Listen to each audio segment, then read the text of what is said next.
Hey, I'm Jameson. And I'm Bryson. And we are fascinated this morning. And we're fascinated because of a story that we saw, that we read, basically that's saying that the University of Maryland their student union is actually sponsoring the screening of a porn film.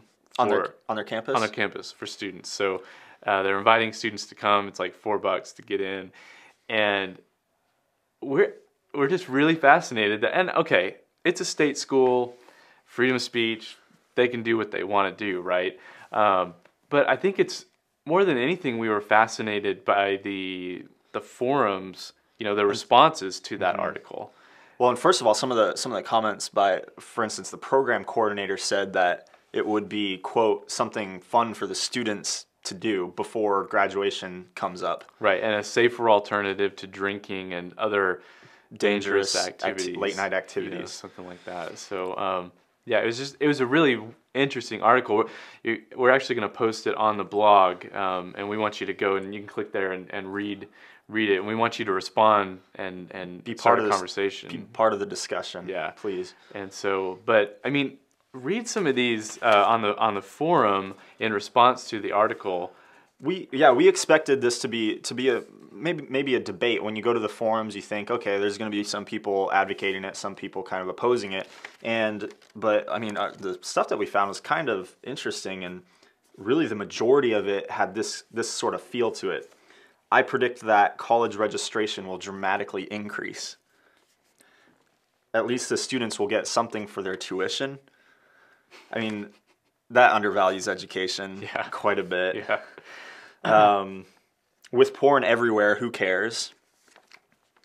This doesn't bother me in the least. And then perhaps the one that was, kind of maybe got under my skin at least a little bit more is porn has been around since the 60s, and the world hasn't ended. We didn't put the little ladies back in burqas, and we haven't legalized human trafficking. I mean, is this something that we're just joking about? Is this how lightly it's just been being taken? Mm-hmm.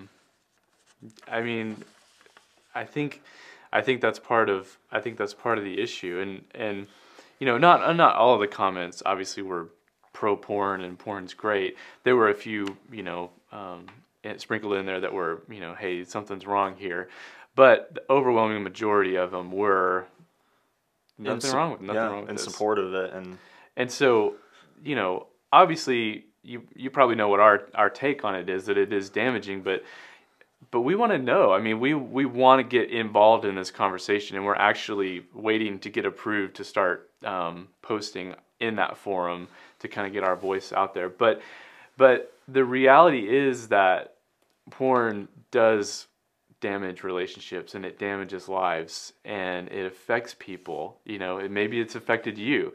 And one of the stories that we've captured is a story of Connie, and we've actually filmed her story.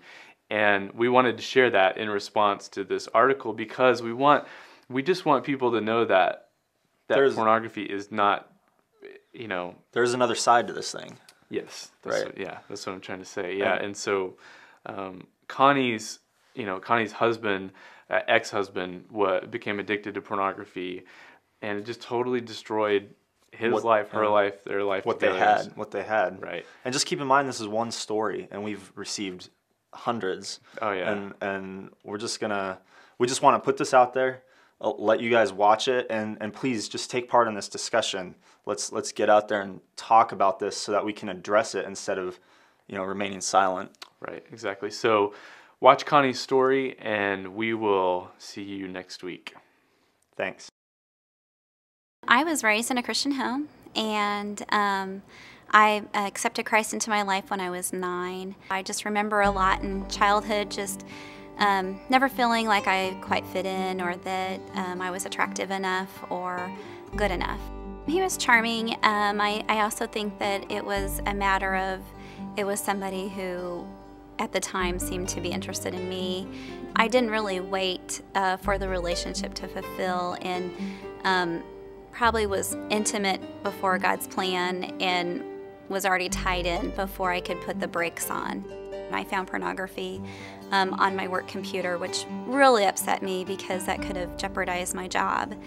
And I confronted him about it and said that this did not belong in our home, and he said that, you know, that was something that was not going to happen again. Really, in retrospect, we lived our lives separately. We never really connected on a lot of levels, and I just figured that that was how people were. We were probably married about 4 years, and I went on a business trip, and somebody on that business trip, a man, paid attention to me and flirted, and I just was like, wow, that was, you know, it isn't happening. I don't understand what that's all about, but I really felt guilty about that, and I came home and I thought, well, we need to change our relationship. Instead of turning to the Lord, I decided I had a plan B, and that was to become pregnant. And so we decided that we would have a child. I was 8 months pregnant, and we'd only fought 2 other times since the separation, and we were just in a kind of a heated discussion, and I asked him if he still wanted to be married, and over the phone he told me he did not want to be married anymore, didn't love me, never loved me, and only came back the first time because he felt sorry for me. And, you know, was never attracted to me and those things. And that's not something that somebody who's 8 months pregnant really wants to hear. We divorced about 7 months after my daughter was born, and probably about 1 year and 3 months later thought I would read a book for a friend about sexual addiction, and really I was reading a book about my life and my life with my ex-husband. And it really made sense. I now understood why he was on the computer a lot, and why we never seemed to connect, you know, spiritually, intimately. It was like he was always absent, and never really gave everything to the relationship. And on the other hand, it also described me with my codependency and wanting so much to have him fulfill those things. This wasn't just about me being a victim or anything, but it was about me not fully accepting God's plan for my life. And so many times I put my ex-husband on the throne, and I needed to take him off the throne and place Christ there. And that's a daily thing that I do now, is I confess and say, you know, Jesus, you are the Lord of my life.